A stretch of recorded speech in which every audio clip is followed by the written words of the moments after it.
ሰላም ጤና ይስጥልን ተመልካቾቻችን ከአክብሮ ሰላምታችንን እናቀርባለን። በአብይ አህመድ አገዛዝ የተካሄደ ያለው ምርጫ ከ10 ቀናት ያነሰ ጊዜ ቀርቶታል። የተቃዋሚ ፓርቲ አመራሮችና ትብብር በሚል የሚንቀሳቀሱት የፖለቲካ ፓርቲዎች የተቃውሞ መግለጫ አውጥተዋል። መግለጫው በምርጫ ሂደቱ ላይ በአጠቃላይ ያተኮረ ነው። በዚህና በወቅታዊ የጥምረቱ እንቅስቃሴ ዙሪያ ከጥምረቱ አባልና ከኢሃፓ ዋና ጸሐፊ ከሚስጥረ ስላሴ ታምራት ጋር ቆይታ እናደርጋለን። እንደምን አለሽ ሚስጥረ ስላሴ?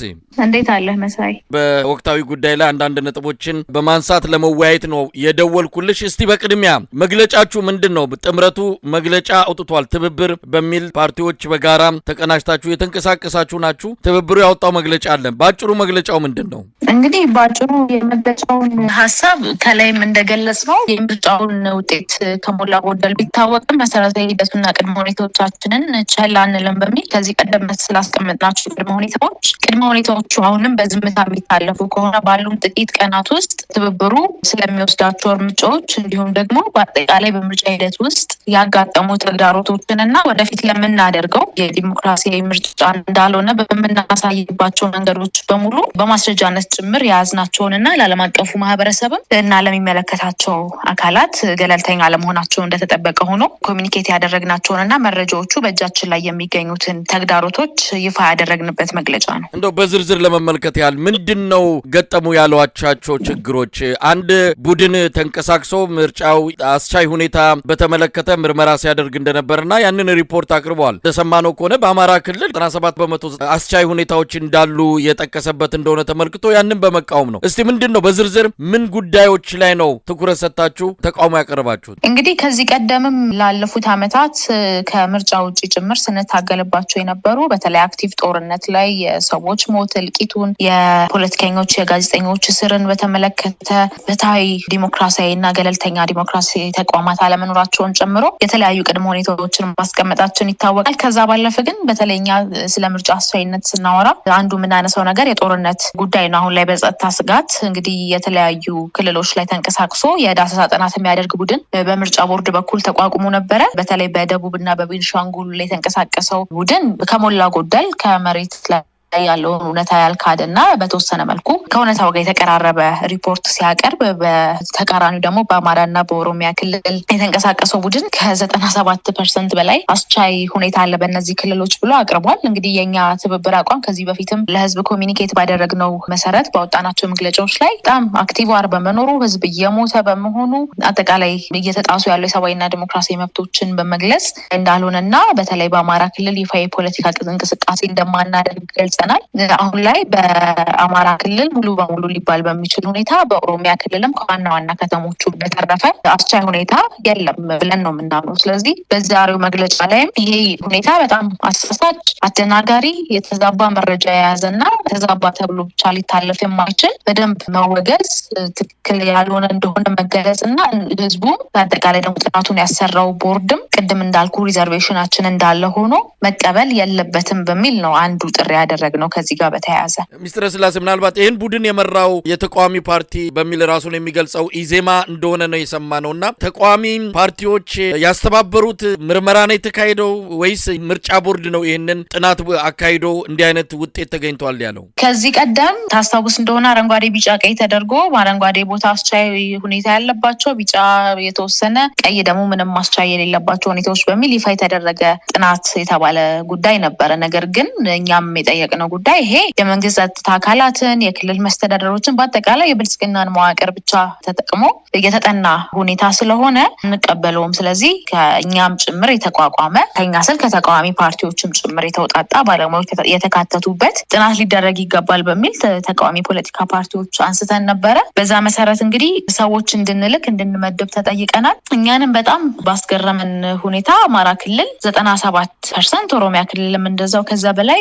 አስቻይ ሁኔታ አለ ተብሎ ሲመጣ የትብብራችን አቋም እንዳልሆነ ይህ አሳይመንት በትክክል እንዳልተሰራ ከጀርባው ሌላ ፍላጎት እንዳለበት እና ይሄ የማደናገሪያ ስልት እንዳይሆን በደንብ ህብረተሰቡም ቦርዱም እንዳይቀበለውና እኛም ይሄንን ጥናት በፍጹም የማንቀበለው መሆኑን የገለጽንበት ሁኔታ ነው ያለው። እንግዲህ ሚኒስትር ስላሴ ወደ እናንተ እንምጣ። ከዚህ ቀደም ምርጫውን በተመለከተ የተለያዩ ጥናቶችን አድርጋችሁ አስቻይ ሁኔታዎችን በተመለከተ ብዙ ወረቀቶችን ጽፋችሁ ቅድመ ሁኔታ አስቀምጣችሁ በዚህ ቅድመ ሁኔታዎች መሰረት ምርጫ ውስጥ እንገባለን፣ እነዚህ ቅድመ ሁኔታዎች በሂደት የማይሟሉ ከሆነ ግን እንዳስፈላጊነቱ እርምጃ እንወስዳለን ነው። እርምጃው ምናልባትም ራስን ከምርጫ እስከ ማግለል የሚደርስ እንደሚሆን ቅድመ ሁኔታዎቹ በዋናነት የተቃዋሚ ፓርቲዎች የታሰሩ የፖለቲከኞች፣ ጋዜጠኞች እንዲፈቱ እንደዚሁም በተለያዩ የሀገሪቱ አካባቢዎች እየተካሄዱ ያሉ ጦርነቶችን በተመለከተ መንግስት ኃላፊነት ወስዶ እንዲያስቆም ሌሎች ቅድመ ሁኔታችሁን አስቀምጣችሁን የገባችሁት እስካሁን አንዱም ቅድመ ሁኔታ ተፈጻሚ አልሆነም። ይልቅስ የበለጠ እየተካረረ የመጣ ብዙ ችግሮች ሀገሪቱ ውስጥ እየተከሰተ ቀውሶች እየተበራከቱ ነው የመጣውና ቃላችሁን አልፈጸማችሁም። አሁንም ምርጫ ውስጥ ነው ያላችሁት። መቼ ነው ቃላችሁ የምትፈጽሙት? እንደ ኢህአፓ ከሆነ እየጠየቀኝ ያለው የተዘጋ ጉዳይ የለም። አሁንም ቢሆን ለማዕከላዊ ኮሚቴም ያንን አሳውቀናል። በፕሬዚዳንታችን በኩል የተዘጋ ጉዳይ አይደለም። ያለን አቋም የሚታወቅ ነው። ከዚህ በኋላ የሚኖረንም አቋም የሚታወቅ ነው። ነገር ግን ያንን አቋም እንዴት ኮሚኒኬት እናድርገው፣ በምን መልኩ ለሀገርም የኢሃፓን መርህም እንደገና ደግሞ ከዚህ በፊት የገባነውንም ቃል በምን መልኩ አስጠብቀን እንሂድ የሚለው ላይ ልንነጋገር እንችል ይሆናል እንጂ በፍጹም የተዘጋ ነገር አይደለም። ቃላችንን የሚያጠፍንበት ሁኔታ በፍጹም የለም። ቀናት ግን እያለቁ ነው። ምናልባትም ከአንድ ሳምንት አይበልጥም። አጠቃላይ ከምርጫው 10 ቀን ያነሰ ነው። መቼ ይህንን ውሳኔ ታስተላልፋላችሁ? ቀናት እያለቁ ነው ማለቴ ነው። በሚገባ አንደርስታንድ አደርጋለሁ እሱን ጥያቄዎች። እንደምታውቀው እኛ በአንድ ነገር ለመወሰን ስናስብ በጣም ብዙ ነገሮችን ኮንሲደር እናደርጋለን። ብዙ ኮንሲደር መደረግ ያለባቸው ነገሮች አሉ። አሁን እንደ ትብብርም ነው ያለ ነው እና ትብብሩ ቅድመ ሁኔታዎችን አስቀምጧል ልክ እንደ ኢህአፓ። ከዛ ባይሆን ምን እናደርጋለን የሚለውን እንዲህ በይፋ ተናግረን ነው። አሁን ወደዛ መተናል። እንደዚህ ተድበስብሶ የሚያልፍ ከሆነ ከዚህ በፊት ያስቀምጥናቸው ቅድመ ሁኔታዎች የማይሉ ከሆነ አሁንም ማረፈደ አሉ ቀናት። እስከዛ ድረስ ድጋሜ እናጤነዋለን። እንግዲህ ከዚህ ቀደም እኛ ስንለው የነበረውን ነገር ወደዛ ጭምር የደረሰ እርምጃዎችን እንደምንወስድ ነው አሁንም እየገለጽን ያለ ነው። እንዳልኩ ቀናት ስላሉ ማለት ነው። ምናልባት ሚኒስትር ከመሃላችሁ ያው ከስራ አስፈጻሚ ኮሚቴ አባል አንዱ የፓርቲያችሁ የህዝብ ግንኙነት ክፍል ኃላፊ አቶ ይስሐቅ ወልዳይ ከምርጫው ራሳቸውን ከእጩነት ማግለላቸውን አስታውቀዋል። ምርጫ ቦርድ በእርግጥ ዛሬ ምላሽ ሰጥቷል። ተገቢ እንዳልሆነ የገለጸበትን ምላሽ ነው የሰጠው። ግን ይህንን ሂደት እንዴት አያችሁ? በተናጠል ነው እንግዲህ አቶ ይስሐቅ እርምጃ የወሰዱት። እሳቸው የፓርቲውን መርህ የፓርቲውን አቋም ፓርቲው የደረሰበትን አጠቃላይ ሂደት ተከትሎ ውሳኔው ላይ በግላቸው እንደደረሱ ነው የገለጹትና ይሄ ምናልባት በእናንተ እንቅስቃሴ ላይ የሚፈጥረው ተጽዕኖ አይኖርም? ምን አለ መሰለህ መሳይ፣ ለምሳሌ እኛ ብልጽግናን የምንቃወመው አንዱ መግደሉ፣ ማፈናቀሉ እነዚህ የሚያደርጋቸው ድርጊቶች እንዳሉ ሆኖ ዋን ማን ሩል ነው፣ ዲሞክራሲያዊ ስርዓት አይደለም። የአንድ ሰው የበላይነት ያለበት እና በፍጹም ዲሞክራሲ የሌለበት ነው። ባለፈውም ስናወጣ ዲሞክራሲን አያዋልድም ይሄ ምርጫ፣ ለዛም አንቀበለውም ነው አይደለ ብለን የነበረው ታስታውስ እንደሆነ መግለጫው። ስለዚህ ዲሞክራሲ አጌንስቲዩም ሲሆን እየመረረህም ትውጠዋል። ለምሳሌ በሱ ኬስ የድርጅት ፒአር ነው።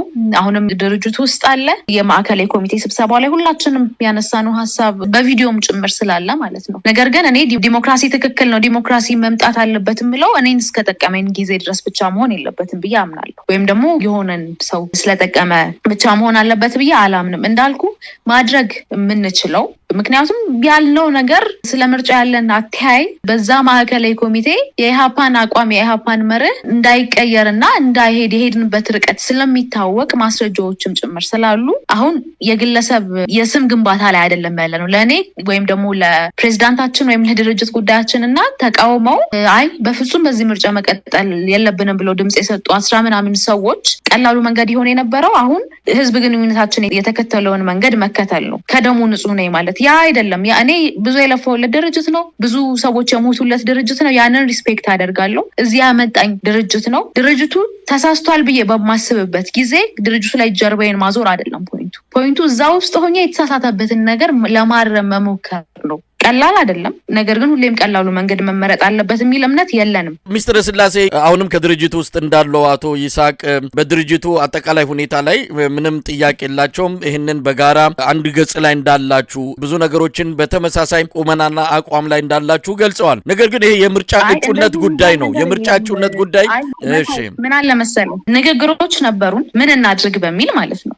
እንደዚህ የሆነ ነው መርህ አለን እንደ ግለሰብ ሁላችንም መርህ አለን መሳይ በነገር ላይ ሁላችንም ማለት እኔ እስከዛሬ ስናገር የነበረውን ነገር ሳላምንበት አይደለም ናትናኤል እስከዛሬ ሲናገር የነበረው ነው የአብርሃም ወይም ደግሞ ሌሎቹ አመራሮች ሲናገሩ የነበረው ነገር ሳያምኑበት አይደለም ሁላችንም መርሆች አሉ ነገር ግን እንዳልኩ ነው በድርጅት ጊዜ ውስጥ ማጆሪቲ ሩልስ የሚባል ነገር አለ አይደለ ያ የዲሞክራሲ እኮ አንዱ እንትን ነው ከዛ ባለፈ አሁን ስለ ዲሞክራሲ ስለምን ማውራቱን እንተውና ንግግሮች ነበሩ መሬት ላይ ያለውን ሀቅ ከመናገር አንፃር እንደዚህ የማይሆን ከሆነ የድርጅቱን አንድነት በጠበቀ መልኩ የአመራሩን እንትን በማይሸረሽርና በማይከፋፍል መልኩ እንደዚህ አይነት አቋም ያለን ሰዎች ምን አይነት እርምጃ መውሰድ አለብን ከወሰድንም በጋራ መሆን አለበት ለውጥ እንዲያመጣ ኢምፓክት እንዲኖረው ምን ፈልገውን አይነት ድርጅቱንም በጠበቀ መልኩ እስከዛሬ ገባነውም ቃል በጠበቀ መልኩ እንደዚህ አይነት ተግባራትን ማድረግ አለብን በሚል በዝርዝር እየተነጋገርንበት ጉዳይ ነው ከዛ ቃል ወጥቶ ከዛ ንግግር ወጥቶ ግን በግል የሚካሄድ ነገር የራስን ኢሜጅ ከመገንባት በዘለለ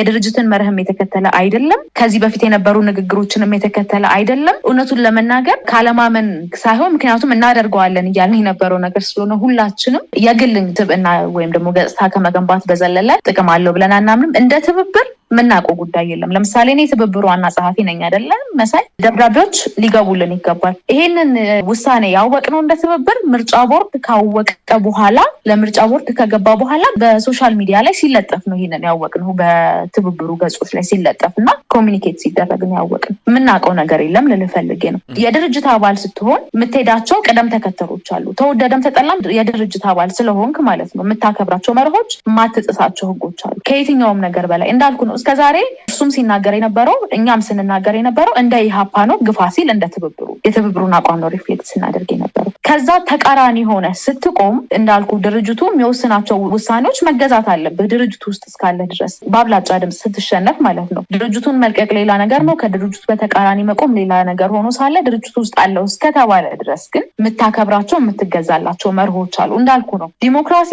አንተ እየመረረህም መዋጥ ነው ለዛ ዋጋ መክፈል ነው አንዱ መንገድና ሚስተር ስላሴ አሁን ኢትዮጵያ ያለችበት ሁኔታ አቶ ይሳቅንም ይሄንን አንቺ ያነሳሽውን ሐሳብ የድርጅት ማዕከላዊነትንም በተመለከተ እንደ ቡድን መጓዙ የበለጠ የቡድን መንፈስን ማጠናከርና በዛ ደረጃ መንቀሳቀሱ የበለጠ ውጤታማ ያደርጋል በግል እንዲህ አይነት ውሳኔዎችን ከመወሰን የሚልም ጥያቄ ሐሳብ አንስተን ነበር ግን ኢትዮጵያ ያለችበት ሁኔታ በተለየ መልኩ ሊታይ የሚችል እንደሆነ አሁን ያለው አጠቃላይ የኢትዮጵያ ሕዝብ መንፈስ የኢትዮጵያ ሕዝብ ፍላጎት በእንደዚህ አይነት የምርጫ ሂደት ውስጥ መቆየት በራሱ በግለሰብ ደረጃ ህመም ሆኖብኛል ነው እንግዲህ አንዳንድ ጊዜ እንደ ድርጅትም የተለዩ ሁኔታዎች ይኖራሉ የተለዩ አስተሳሰቦች ውሳኔዎች የሚፈልጉ ነገሮች በኢትዮጵያ ውስጥ እየተፈጠሩ ያሉት ምናልባት እናንተ ዘግይታችኋል ምርጫው እየደረሰ ነው ሰልፍ እናደርጋለን ብላችሁ ሰልፉን አላየንም ስብሰባም እንደምታደርጉ ነበር የሰማነው መከልከሉም ሆነ መፈቀዱ እንቅስቃሴውም የለም ምርጫው ግን እየተፋጠነ ነው እየተካሄደ ሂደቱ ያለው ብልጽግና ምንም የሚገድበው ነገር የለም በሀገሪቱ በተለያዩ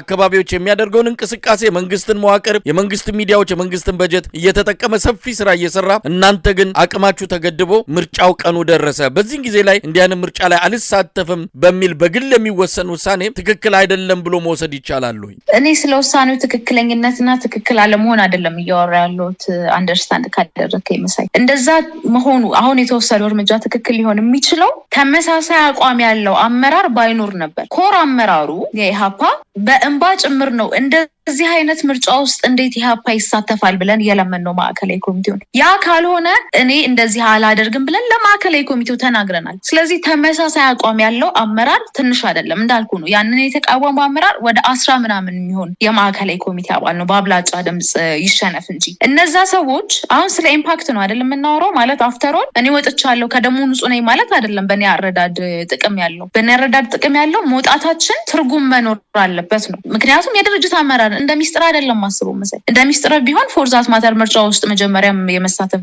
ፍላጎት የለኝም ምክትል ፕሬዝዳንታችንም አልተሳተፍም ምርጫ ውስጥ ከመጀመሪያው ጀምሮ ልክ አይደለም በሚል እንደ ግለሰብ አይደለም የምናስበው እንደ ድርጅት ነው የምናስበው እንደ ድርጅት ሳስብ ሚስተር ስላሴን ምን ህሊናዋ ነፃ ያደርጋታል ብቻ ሳይሆን ኢሃፓን ምን ይጠቅመዋል ኢሃፓን ከታሪክ ተጠያቂነት ምን ያድነዋል ለሀገርስ ውጤት የሚያመጣው የትኛው ነው የሚለውን ነው የምንመዝነው እኔ እያልኩ ማወራው ለንግግር እንዲመቸኝ ነው አብዛኛውን አመራር እያልኩኝ ነው ወይም አዘርዋይስ ድምጽ የሰጠውን እያልኩኝ ነው ያንን ስታይ ተነጋግረናል እያልኩ ነው ኢምፓክት የሚኖረው በዚህ መንገድ አንድ ላይ ቢደረግ ነው እንደዚህ አይነት ሂደት እንደዚህ አይነት አካሄድ እንደዚህ አይነት እርምጃ አንድ ላይ ቢደረግ ነው ተባብለህ ከተነጋገርክ በኋላ ተገንጥሎ ሄዶ እንደዚህ የሚያስደርግን ነገር ኤክስኪውዝ ልታደርገው አትችልም። ለምን ኤክስኪውዝ ልታደርገው አትችልም? አይሆንም የተባለ ጉዳይ ስላሉ አይሆንም አልተባለም።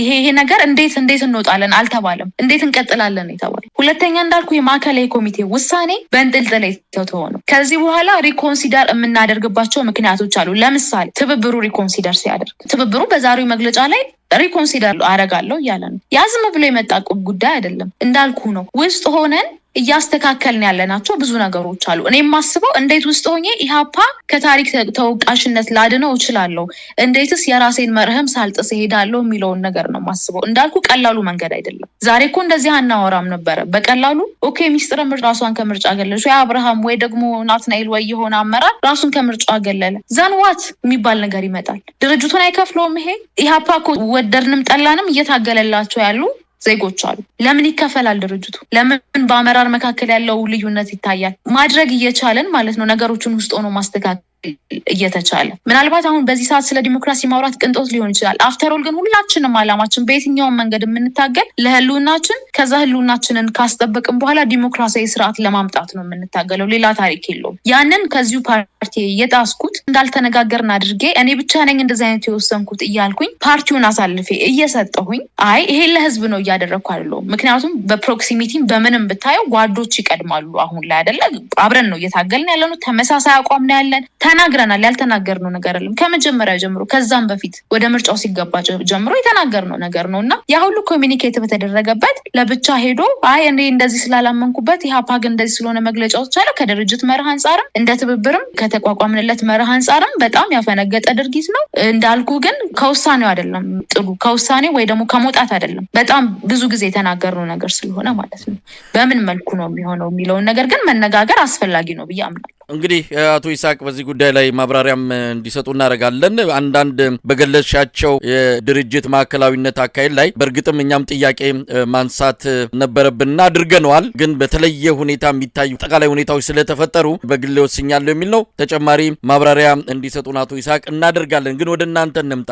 አሁን 10 ቀን የቀረው ቀደም ሲል ገልጸሻል። ገና በሩ አልተዘጋም። ብዙ ነገር በቀጣይ የምንወስናቸው እንደሆነ ለህዝብ እናሳውቃለን ብላችኋል። ግን አጠቃላይ ሁኔታውን እንመልከተው። ሚስጥረ ስላሴ ኢትዮጵያ ምርጫ ሊባል የማያስችል ቃሉን እንኳን ተጠቅሶ ሊገለጽ በማይችል ሂደት ውስጥ ነው ያለችው። እንዴት ታዩታላችሁ? እንደው እዛ ውስጥ ነው ያላችሁት። የህዝቡን አጠቃላይ ሁኔታ እያያችሁ ነው። በአማራ ክልል፣ በኦሮሚያ ክልል፣ በቤኒሻንጉል በአጠቃላይ በኢትዮጵያ ባሉ አካባቢዎች ሊነስም ይብዛም ያዝ ለቀቅ ያደረገ አካባቢዎችም ቢኖር የጸጥታ ሁኔታ እጅግ አስጊ እንደሆነ ዓለም አቀፍ ሪፖርቶችም ያመለክታሉ። የተለያዩ ሀገራት ኤምባሲዎች እንደሚገልጹት ከአዲስ አበባ በስተቀር አብዛኛው አካባቢ ስጋት ያለበት እንደሆነ ይገልጻሉ። እና እንዴት ትረዱታላችሁ? አሁን ምርጫ ውስጥ አለም ብላችሁ እንደማትገልጹ ገልጻችኋል። ግን ምን ማለት ይቻላል? እንደ አንድ ፖለቲከኛ እንደ አንድ የድርጅት አባል ይሄን ወቅት እንዴት ነው የምትገልጪው? ምርጫው ላይ ያለን አቋም እኔም እንደ ግለሰብ ፓርቲም እንደ ፓርቲ ትብብሩም እንደ ትብብር ምንም የተቀየረ አቋም የለንም። አሁንም ቢሆን አምባገነንነትን የሚያዋልድ አስቻይ ሁኔታዎች ያልተሟሉለት ህዝብ እየሞተ ባለበት ሰዓት የሚካሄድ ከዛ ደግሞ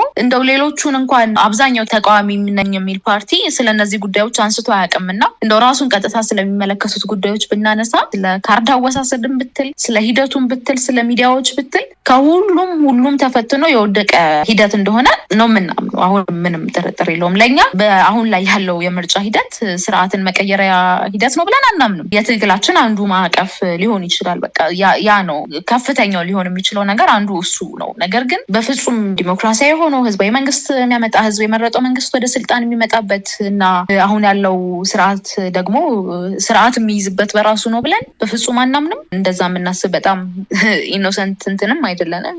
ናይቭ ነው እንደዛ ብሎ ማሰብ በራሱ እና ያ ነው አመለካከታችን። አሁንም ቢሆን ምንም የተቀየረ ነገር የለውም። ቅድመ ሁኔታዎቹ መሟላት አለባቸው። ካልተሟሉ እንደዚህ አይነት ምርጫ ቀልድ ነው እንጂ በፍጹም ምርጫ ነው ተብሎ ሊታሰብ የሚችልም ጉዳይ አይደለም። አቋማችን አሁንም ያ ነው። የተቀየረ ነገር የለም። እንደው ቅድመ ሁኔታዎቹ ሊሟሉ የሚችሉበት እድል እንደሌለ ያያችሁ ነው። እንደውም የባሱ ነገሮች እየመጡ እንዳለም ገልጻችኋል። ምናልባት ምን ትጠብቃላችሁ? አገዛዙም ሆነ ይህንን ይህንን ሂደት የሚያስፈጽመው ምርጫ ቦርድ በዚህ አጭር ጊዜ ውስጥ እናንተ በምትፈልጉት እንደው በተወሰነ ደረጃ ምላሽ ይሰጣሉ ብላችሁ ትጠብቃላችሁ? እውነቱን ለመናገር እንግዲህ አሁን ላይ እንደዛ ያደርጋሉ ብለን አንጠብቅም። የተወሰኑት ቅድመ ሁኔታዎች መሟላት የሚችሉ ናቸው። ለምሳሌ የእስረኞቹ ጉዳይ አመታት የሚወስድ ጉዳይ አይደለም። የፖለቲካ እስረኞች ጉዳይ ግን ነገሮች ከድጡ ወደ ማጡ እየሄዱበት ያለ ሁኔታ ነው ያለው። ለዛም ነው በመግለጫችን ላይ ከሆነ ይሄ በቃ ልክ እንደ መጨረሻ ነው። እንደዚህ በማን አለብኝነት መቀጠሉን ተግባራዊ እርምጃ ለምሳሌ የፖለቲከኞቹ ጉዳይ በጣም ቀላሉ ነገር ነው ማድረግ የሚችለው ማለት ነው። ጉዳዩን ሳይሆን ቀላል ያልኩት እና ተግባራዊ እርምጃዎችን የማያሳይ ከሆነ ይሄ መጨረሻ ነው ስንናገር ድጋሜ እናጤነዋለን። እንግዲህ ጥቂት ቀናት ነው የቀሩት። ያንን ኮንሲደር እናደርጋለን። ያንን ኮንሲደር አድርገን ግን የወሰነውን ኤኒ ውሳኔ ግን ለህዝቡ ይፋ እናደርጋለን በቅርብ ጊዜ። ምን ሊሆን ይችላል ውሳኔያችሁ? ከዚህ እስከዚህ ብሎ መግለጽ ይቻል ይሆን? እንግዲህ ድጋሚ በተሳትፏችንን እናጤናለን ስንል ሁለት ነገሮች አሉት። የመጀመሪያው እስካሁን ድረስ ያሰባሰብናቸውን መረጃዎች እየላክን ነው ለኢንተርናሽናል ኮሚኒቲውም። ከዚህ በኋላ የተቃዋሚ የሚባሉ ፓርቲዎችን ሰብስቦ አስፈርሞ ዲሞክራሲያዊ ምርጫ አድርጌያለሁ ካለ ኖ ዲሞክራሲያዊ ምርጫ አላደረገም ይሄ ድራማ ነው የምንልባቸውን መረጃዎች አሰባስበናል። ማጋለጥ አንዱ ሂደት ነው። ኦፍኮርስ አብዛኞቹን ነገሮች እኛም ኮሚኒኬት እያደረግን ያለነው ለዓለም አቀፉ ማህበረሰብ ህዝቡም ያውቃቸው ቢሆንም መልሰን ለህዝቡ እየገለጽን ያለ ነው። ከዛ ባለፈ ግን ምርጫ ውስጥ መሳተፍ ምንም ጥቅም የለውም የሚለውን ድምዳሜም ደግሞ እሱንም ልንገፋበት እንችል ይሆናል። እንዳልኩ ምክር ቤቱ የቅንጅቱ ምክር ቤት ተሰብስቦ የሚወስነው የሚያወራበት ጉዳይ ስለሆነ እንደዚህ ማለት አልችልም። ግን ሴናሪዎች አሉ ልንገልጻቸው የምንችላቸው። አንዳንድ የመረጃ ምንጮች የገለጹልን ጠቅሼ ነው እንደው በዚህ ላይ የእናንተ አስተያየት ምንድን ነው የሚል ነው። ኢህአፓ አንድ ገጽ ላይ ሆኖ እየሄደ ነበር። በምርጫው ጉዳይም እንደዚሁ ተናበው እየሰሩ በመሃላቸው በአመራሩም ሆነ በስራ አስፈጻሚው ብዙዎቻችሁ ዘንድ ልዩነት አልነበረም። ኋላ ላይ ግን ብልጽግና እጁን ሰተት አድርጎ በእናንተ መሃል አስገባ። በማዕከላዊ ኮሚቴው በተለይ ሰሜንና ደቡብ በሚል ተከፈለ። በዚህም የተነሳ በብልጽግና ጫና የተደረገባቸው የምክር ቤት አባላት ልዩነት እንዲፈጠር አድርገዋል የሚል ነው። እንደው በአንድም ይሁን በሌላ ምልክቱ አለ ብልጽግና በእናንተ አካሄድ ላይ ተጽዕኖ የፈጠረበት ሁኔታ አለ ብላችሁ ታምናላችሁ? እንግዲህ እነዚህን ነገሮች ለመናገር ተጨባጭ ማስረጃ ሊያስፈልግ ቢችልም ግን የምንገምታቸው ጉዳዮች ይኖራሉ። ለምሳሌ ከዚህ ቀደም ስንነጋገር በስብሰባዎች ላይ ከኛ ተመሳሳይ አቋም የነበራቸው ሰዎች በማዕከላዊ ኮሚቴ ስብሰባው ላይ ወዲያውኑ አቋማቸውን የቀየሩበት ሁኔታ ተመልክተናል። ያ ዝም ብሎ እንዳልመጣ ፖለቲካሊ የምንሰጠው ግምት ይኖራል። እንዳልኩ ተጨባጭ ማስረጃዎችን ማቅረብ አስፈላጊ ቢሆንም ማለት ነው። ብልጽግና አርፎ ይቀመጣል በዚህ ጉዳይ ላይ ብዬ አላምንም። እውነቱን ለመናገር ማመኑም ሞኝነት ነው የሚሆነው። የሚሞክራቸው ሙከራዎች ሊሆኑ ይችላሉ። እንግዲህ አብላጫ ድምጽ ስለ በሁለት መልኩ ማየት ይቻላል። አንደኛው አሁን የጠቀስናቸው ተጽዕኖዎች ሊኖሩ እንደሚችሉ እንገምታለን። ሌላኛው ግን ጄኒዩንሊ በቃ ምርጫ እንግዲህ የሁሉም ሰው አረዳዱ እና ነገሮችን መልስ የሚሰጥበት መንገድ የተለያየ ነው። ሁላችንም የተለያየን ሰዎች ነን እና ምርጫ ውስጥ መቆየቱ የበለጠ ኢህአፓንም ሀገርን የሚጠቅማል ብሎ ጄኒዩንሊ የሚያስብ ሰው እንዳለ ደግሞ አውቃለሁኝ እና አንደኛው መልኩ በሱ ነው። በሌላ መንገድ ግን ብልጽግና አርፎ ይቀመጣል ተጽዕኖ አላረገም ብዬ አላስብም። አንዳንድ ምልክቶች አሉ፣ ግን እንዳልኩ ተጨባጭ ማስረጃዎችን ደግሞ መያዝ ያስፈልጋል። ሚስተር ስላሴ በመጨረሻ ለኢትዮጵያ ሕዝብ በዚህ ቀን ላይ ሆነሽ የምታስተላልፊው መልእክት አለ? እንደ ድርጅትም ሊሆን ይችላል በግልም ሰው ከፍተኛ የሆነ ችግር ውስጥ ያለው የኑሮ ውድነቱ፣ የሰላም እጦቱ፣ አጠቃላይ ማህበራዊ ኢኮኖሚያዊና ፖለቲካዊ ቀውሱ ከዕለት ወደ ዕለት እየበረከተ ሰው ከፍተኛ ምሬት ውስጥ እንዳለ እያየን ያለ ነው። በአንጻሩ ደግሞ የገዢው ባለስልጣናት በየሚዲያው እየወጡ ለልመና አደባባይ የሚያስወጣ ምንም ምክንያት የለም፣ በልጽገናል፣ አድገናል፣ ደስ ይበላችሁ አይነት መልእክቶች ናቸው ከብልጽግና መንደር መሪዎች የሚሰማው። እዚህ ላይ ሆነሽ የምታስተላልፊው መልእክት ካለ? እኛ የምንኖርባትን ሀገር እናውቃለን፣